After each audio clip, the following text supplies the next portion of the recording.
ญาติโยมท่านสาธุชนทุกคนทุกท่านอรุณสวัสดิ์ธรรมสวัสดีสวัสดียามเจ้าศรัทธาญาติโยมทั้งหลายเจ้าของวันที่11เดือนมิถุนายนพุทธศักราช2568วันนี้เป็นวันเดือนเก้าแหม1 ค่ำพร่ำว่าเป็นวันพุธกลางสัปดาห์ก็ตั้งใจว่าจะมาเข้ารายการแต่เนื่องจากว่าซุ่มเสียงก็ยังบดีแต่เตื้ออูไปก็จะกระแอมกระไอเป็นที่รำคาญหูสำหรับคนฟังก็จะเปิดเทปให้ศรัทธาญาติโยมทั้งหลายได้ฟังซึ่งเป็นเทปเก่าได้จัดรายการตั้งแต่ปี2562ตอนนั้นนี่จัดรายการช่วงเจ้าเวลาตี 3จะอู้อย่างใดพ่องก็ญาติโยมก็ต้องลองฟังพอถ้าว่าวันพุธเสียงปกติก็จะมามาจัดรายการให้ญาติโยมแต่ว่าวันซืนก็ดีมาพ่องแต่ว่าใจเสียงวันค่ำตั้งแต่เมื่อเจ้าเมื่อไงเมื่อบ่ายฮอดถึงเมื่อคืนอาการก็แทนที่จะทุเลาเบาไปก็นักเข้ามาแถมน้อยก็บ่เป็นหยังศรัทธาญาติโยมบ่เมื่อยบ่ไข้ต่อไปก็ฟังธรรมะกันเนาะเจริญพร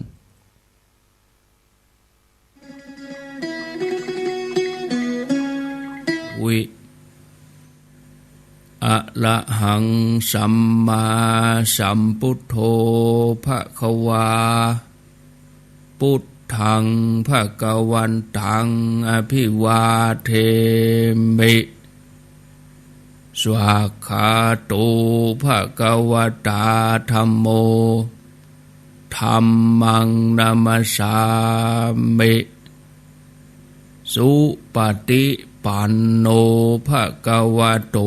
สาวกสังโฆสังฆังนะมามิ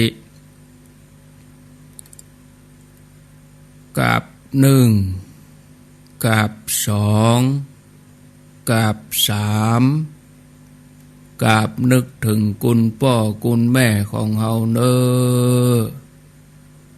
กราบนึกถึงคุณครูบาอาจารย์ของเฮาเน้อกราบพระเรียบร้อยต่อไปก็ฮับปอนเสียก่อนฮับปอนกันก่อนสัพพิติโยวิวัชชันตุสัพพะโลโกวินัสสันตุมาเตภวัตวันตรายโยสุขีทีขายุโกภวะอภิวาทานะสีลิสะนิจังวุธาปจายโนจัตตาโลธัมมาวัฏันติอายุวันโนสุขังปะลังเอาแล้วม่วนอกม่วนใจลงอกลงใจอยู่ดีสบายม่วนใจดีแล้วเนาะสบายใจดีแล้วบ่นอนฟังหันก็ได้เน้อบ่เป็นบาปเป็นกรรมหยังนอนฟังนอนไหวก็ได้ตะวานี่ต้องขออภัยตะวามาเจ้าไฟดับพอจบรายการแล้วนะเนาะพอจะจบแล้วก็ตะวานี่ช่วงแรก4 โมงปลายเนี่ยเลยบ่ได้ลาได้หยังกันสักกรรมจบไปถึงนั่นถึงนี่เนาะไฟดับแล้วก็แมลงก็ดับแถมหม้อแปลงบึ้งบังหม้อแปลงระเบิดไม้มันก กูดไม้มันไปปาดใส่สายแรงสูงวะงูเขียวนี่ก็เหมือนกันเหรอญาติโยมเวลางูเขียวมันขึ้นไปมันไปปาดสายไฟมันแตกบึ้งบังบึ้งบังแต่ว่านี่กิ่งไม้ปาดสายไฟแตกบึ้งบังบึ้งบังก็เลยดับไปแมลงแต่ว่าแล้วก็อันบ่ได้ตอบคำถามของศรัทธาสกรรมที่เพิ่นถามมาโยมเพิ่นถามแต่ว่านี่ก็เดี๋ยวบึดมื้อหนึ่งก็จะถามตามเวลาน่ะเนาะเพิ่นถามมา3 โมงก็จะตอบ3 โมงถ้าเฮาไปตอบมาเจ้านี่บางทีเจ้าของปัญหาจะบ่ตื่นเด้อกะตอบไปก็ยังได้อ่ะเพิ่นบ่ได้ยินเนาะบ่แล้วใจเอาไปยกไปวันเวลาเดียวกันที่เพิ่นถามนั่นน่ะวันนี้ก็มาปะกันแถมวันหนึ่งญาติโยมท่านทั้งหลายจะมาปะกันเป็นประจำกูเจ้าห้องกันลุกปุ๊กกันตื่นตั้งแต่วันจันทร์จนถึงวันติด7 วันนี่นะแต่อาตมาเปลี่ยนกับท่านชัยวัฒน์อาตมาภาพนี่4 วันท่านชัยวัฒน์3แต่เมื่อวันกับจันทร์ถึงศุกร์ที่96เด้อ96 บ่าย 3ถึงวันจันทร์ถึงศุกร์เว้นวันเสาร์วันติดนะอันนี้ก็เชิญติดตามฟังกันเป็นกำเมืองเนอะเป็นธรรมะเมืองนี่นะเดียวกันเนอะญาติโยมอู้ไปกับคอแห้งไปเงาเพราะว่าอันกำลังเปิดเครื่องปรับอากาศใหม่ไม่ได้เปิดทิ้งไว้ถ้าเปิดทิ้งไว้แต่คืนนี่ก็เย็นแต่ว่าเข้ารายการมาเจ้าเปิดคอมเปิดอย่างก็เปิดเครื่องปรับอากาศปุ๊บก็ลมเปิ่นออกจากเครื่องปรับอากาศก็อาจจะตีขี้ฝุ่นฟุ้งมาพ่องเนาะก็มีเครื่องฟอกอากาศไว้ในนี่เหมือนกันก็ป้องกันนะญาติโยมท่านทั้งหลายนะฝุ่นมันมีกุฏิเนาะอยู่ที่ไหนก็มีในรถในบ้านขี้ฝุ่นนี่มีมดกุฏิกูแห่งบางท่านก็เรื่องตื่นมาท่านี่แล้วถึงเวลาก็ตื่นมาคนเฒ่าคนแก่คนที่ตื่นบัดตันก็บ่เป็นหยังช่วงแรกบ่ได้ฟังก็ไปฟังช่วงที่2เนาะเอาแล้วเนาะศรัทธาญาติโยม3 โมงเช้าแล้วค้างแถม10 นาทีก็จะ3 โมงครึ่งนะพ่อแม่ศรัทธาญาติโยมท่านทั้งหลายเพื่อบ่ให้เป็นการเสียเวลาญาติโยมท่านสาธุชนทุกคนทุกท่านกูครั้งที่เฮาท่านทั้งหลายเจริญสมาธิภาวนากูครั้งที่เฮาท่านทั้งหลายนั่งภาวนานี่เฮาก็จะต้องได้ทำใจให้หยุดนิ่งนะทำใจให้หยุดนิ่งทำใจให้ผ่องใสเอาจิตเอาใจมาอยู่กับเนื้อกับตัวญาติโยมทุกคนก็ฮู้ดีกันว่าการสั่งสมบุญมีทานศีลภาวนาสั่งสมบุญด้วยการให้ทานนี่ก็เป็นสิ่งสำคัญต่อการดำเนินชีวิตของท่านทั้งหลายเพราะว่าทานนี่เป็นบันไดก้าวแรกในการที่จะพัฒนาคุณภาพชีวิตของเฮาสามารถฮือทานได้บอกว่าจะเป็นอามิตร อามิสทานวัตถุทานนี่นะธรรมทานแล้วก็อภัยทานเนี่ยธรรมทานก็เหมือนอย่างอาตมาภาพอย่างกับครูบาอาจารย์มาเผยแผ่มาอู้ธรรมะอันนี้ธรรมทานอภัยทานก็คือว่าบ่ต้องได้ลงทุนอย่างจ้างมันโตอย่างอะอภัยทานเป็นอย่างเนี่ยทานนี่สามารถเปลี่ยนแปลงชีวิตจากคนธรรมดากลายเป็นมหาเศรษฐีจากปุถุชนกลายเป็นอริยะเจ้าพูดถึงความเต็มของชีวิตยังได้เหี่ยก็ดีญาติโยมจะเป็นผู้ยินดีในการฮืดทานเสมอแต่การฮู้จักที่จะเลือกผู้รับก็เป็นสิ่งสำคัญคนทานนี่เปิ้นฮ้องว่าทายกคนรับนี่ฮ้องว่าปฏิฆาหกนะเพราะบุญกุศลที่เกิดจากการฮืดทานจะมีอานิสงส์ยิ่งใหญ่ได้ผลนักผลน้อยจะได้ก็ขึ้นอยู่กับปฏิฆาหกคือผู้รับโดยเป็นบุญญาเขตเหมือนกับเนื้อนาที่ดีหวานเข้ากล้าลงไปก็สมบูรณ์การทำบุญก็อย่างเดียวกันนะญาติโยมในสมัยพุทธกาลญาติโยมก็เทียบเคียงเอา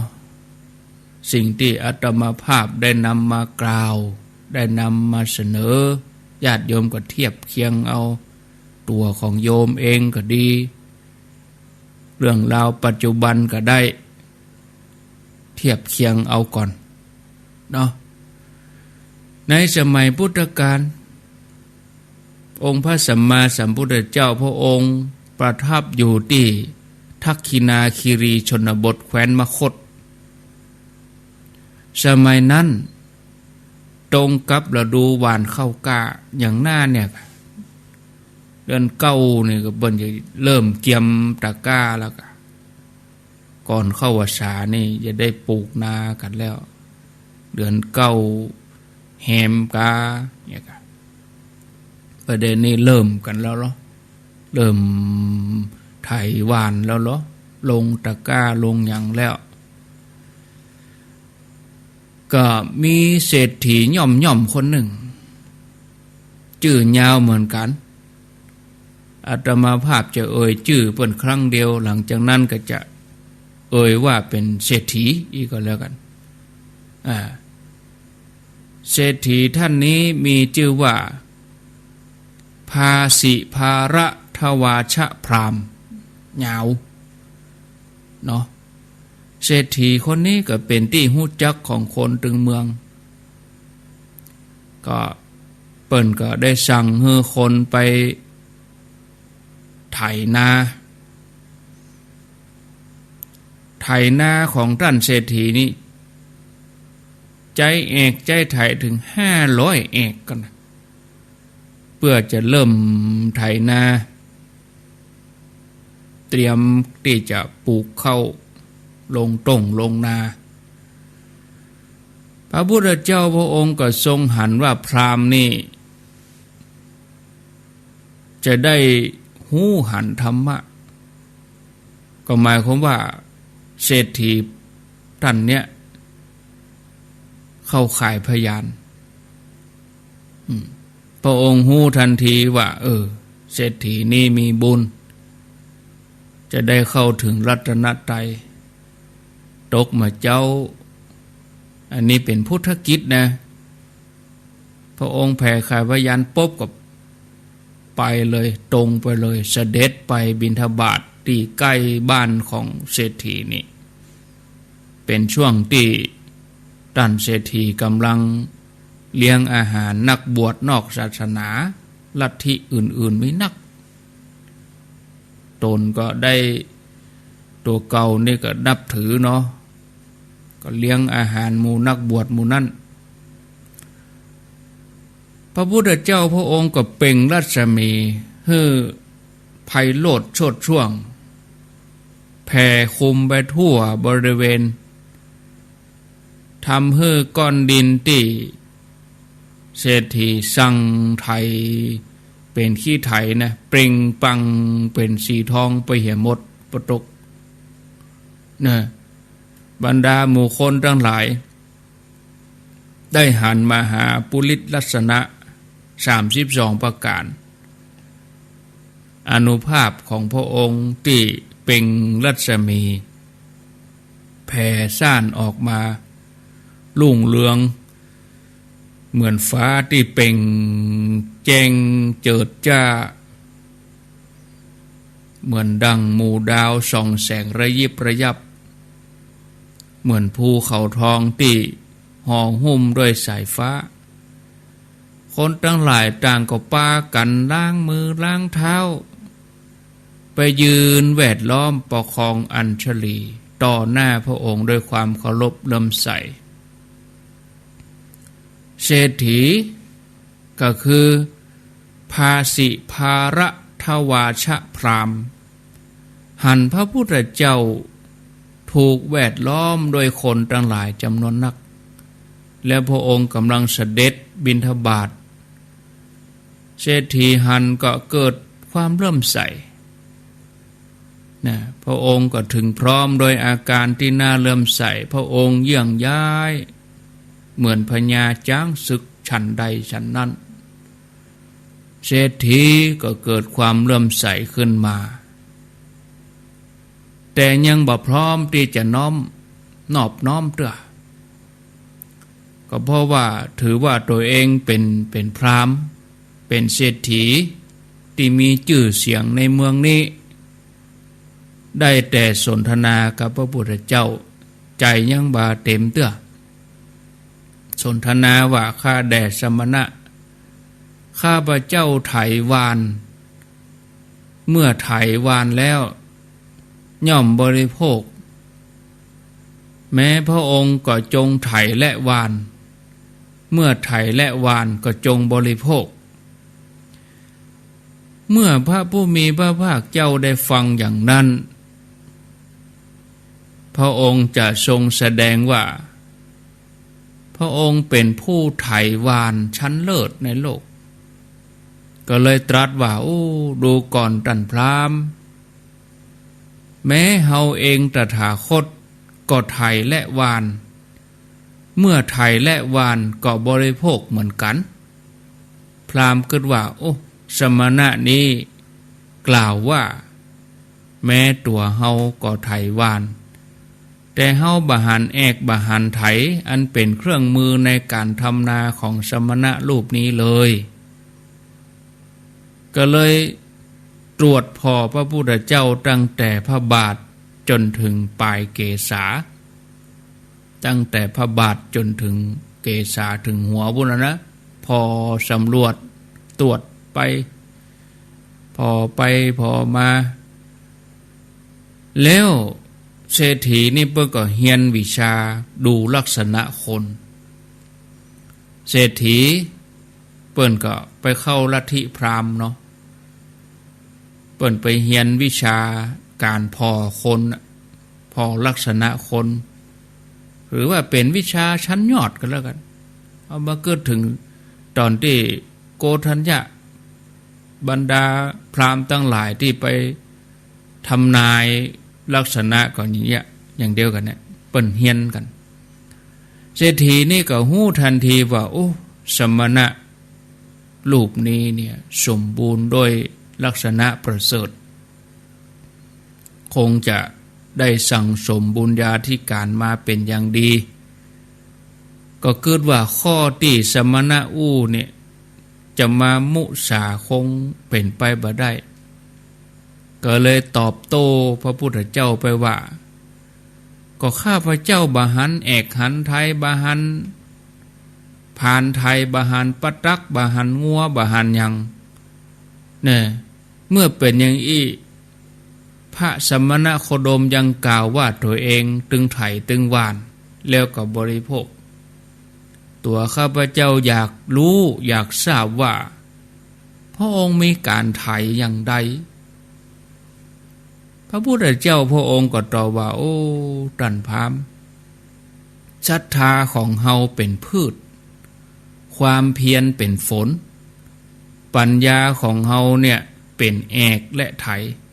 หิริเป็นงอนไถใจเป็นเจือกสติเป็นผานและเป็นปตักเฮามีกายคุ้มครองแล้วมีวาจาคุ้มครองแล้วเป็นผู้สำรวมอยู่ในการบริโภคเฮาทำการได้ย่า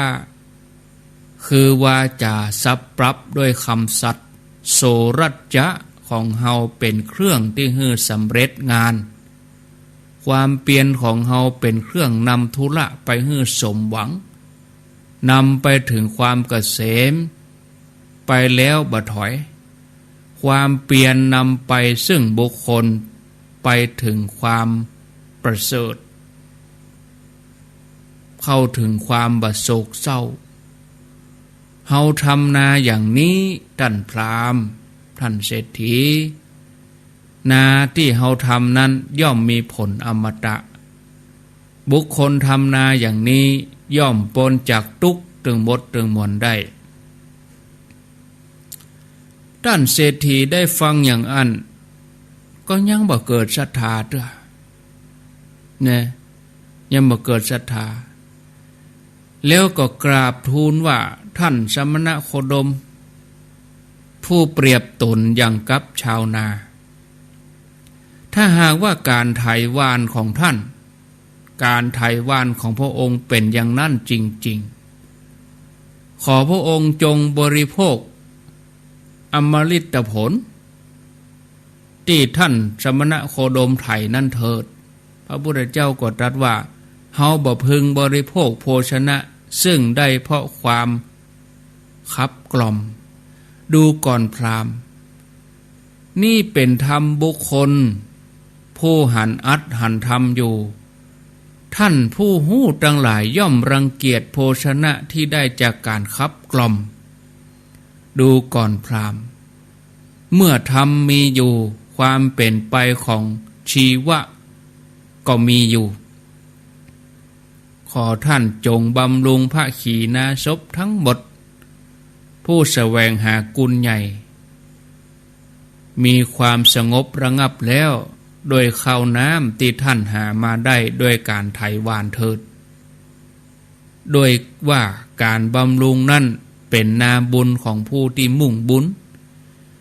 จากนั้นพระองค์ก็ทรงเทศนาโปรดพราหมณ์เข้าใจถึงบุญญาเขตที่เมื่อวานพืชคือศรัทธาลงไปแล้วถวายทานแก่ทักขิณยบุคคลอันเลิศผลบุญอันประเสริฐนั่นก็ย่อมเกิดแก่บุคคลทุกภพทุกชาติเมื่อท่านเศรษฐีได้ฟังธรรมที่พระองค์ได้ตรัสไปมีความลึกซึ้งก็เข้าใจว่าคนบริโภคผลแห่งการไถนาของตนตกมาเจ้าก็ยังคงหิวข้าวเหมือนเดิมแต่คนบริโภคผลแห่งการไถอมตะธรรมย่อมพ้นจากทุกข์ก็เลยเกิดความเลื่อมใสกราบทูลพระพุทธเจ้าว่าภาษิตของพระองค์แจ่มแจ้งแต่หนอพระองค์ทรงประกาศธรรมดุจง่ายภาชนะที่คว่ำเปิดของที่ปิดบอกทางแก่คนหลงทางส่องสว่างประทีปในที่มืดโดยหวังว่าคนจะมีจักษุคือมีดวงตาพอหันได้ข้าแต่พระองค์ผู้เจริญข้าพระองค์นี้ขอถึงพระพุทธพระธรรมพระสงฆ์ขอพระผู้มีพระภาคเจ้าจงจำข้าพระองค์ว่าเป็นอุบาสกเข้าถึงรัตนตรัยนี่ท่านผู้ฟังเขาจะหันได้ว่าการเกียมที่จะทำให้ไถนาเนาะที่พระองค์ได้อุปมา เทียบไว้เนี่ยการทำให้ไถนาของตังธรรมเนี่ยหมายถึงการเพี้ยวทางตังนิพพานนะมีผลเป็นอมฤตธรรมเป็นความสุขล้วนๆบ่มีความทุกข์เจือปนเมื่อไถแล้วเสร็จก็บ่ต้องไปเริ่มต้นแถมเสร็จแล้วก็เป็นว่าเรียบร้อยหมดสิ้น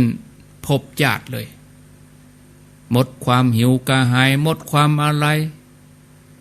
มีแต่จะมุ่งตรงต่อความบริสุทธิ์เพราะฉะนั้นเมื่อเฮาทำบุญกระแสแห่งบุญก็จะบังเกิดขึ้นกับเฮาเนื้อนาบุญอันเลิศอันประเสริฐบ่ต้องไปเสาะแสวงหาที่ไหนญาติโยมมีในพุทธศาสนาเนี่ยเมื่อเฮาทำไปแล้วก็มีอยู่นี่มีอยู่ในพุทธศาสนานี้เฮามันประพฤติปฏิบัติทำถูกต้องอย่างที่บอกพ่อแม่ศรัทธาญาติโยมนะเจตนา3อย่างก่อนตานขณะตานหลังตานคนฮือทายกคนฮับปฏิฆาหกพร้อมสัพพยะอันสัมปันโนคำสอนในพุทธศาสนานี่นะพ่อแม่ศรัทธาญาติโยมเป็นคำสอนที่มีคุณค่าทุกบททุกตอนทุกประโยคทุกกรรมที่เป่งออกมาบอกว่าจะมาจากพระสูตรพระอภิธรรมหรือพระอะไรอย่างเนี่ยบางท่านก็ว่าธรรมะจากพระโอษฐ์มาจากพุทธวจนะมาอะไรอย่างก็แล้วแต่เขาก็คือว่าเป็นสิ่งที่มีค่าทรงคุณค่าทางด้านพุทธศาสนาเหมือนกับเพชรกับพลอยเนาะเนี่ยศรัทธาญาติโยมสามารถยั้งใจของผู้ฟังให้บริสุทธิ์ผ่องใสการที่เขาได้ดำรงตนอยู่ในคำสอนพุทธองค์ก็เลยเป็นบุญที่ประเสริฐแปลงใจให้บริสุทธิ์ผ่องใสไปตัวญาติโยมท่านทั้งหลายเรื่องของพญาอินทร์กับมคมนพก็มีที่จะเอามาเล่าให้ญาติโยมทั้งหลายได้ฟังประกอบในตอนเจ้านี้ดังเรื่องของท้าวสักกะเทวราชพญาอินทร์ภพชาติในอดีตเปิ้นก็เป็นมคมนพนะมคมนพนี่จวนคนทำบุญได้ฝึกตัวเองเต็มที่บริจาคทานได้ชื่อว่าเป็นยอดผู้เสียสละนะบำเพ็ญมาตลอดชีวิตบ่มีภัยทำอย่างกับมคมนพได้นะก็คือรณรงค์เป็นนักรณรงค์ให้คนทำความดีจวนคนไปทำบุญจวนคนไปทำสาธารณประโยชน์ตลอดชีวิตถ้าประเด็นนี้ก็เป็นจิตอาสานะเมื่อเปิดละโลกไปแล้วบุญก็ส่งผลให้ได้ไปเกิดเป็นท้าวสักกะเทวราชบนสวรรค์จันดาวดึงส์ปกครองเจ้าสวรรค์จันดาวดึงส์เนื่องจากพระอินทร์เปิ้นบ่ได้ทำบุญถูกเนื้อนาบุญแม้จะได้รับการยกย่องให้เป็นใหญ่ในสวรรค์แต่รัศมีกายของเปิ้นก็ยัง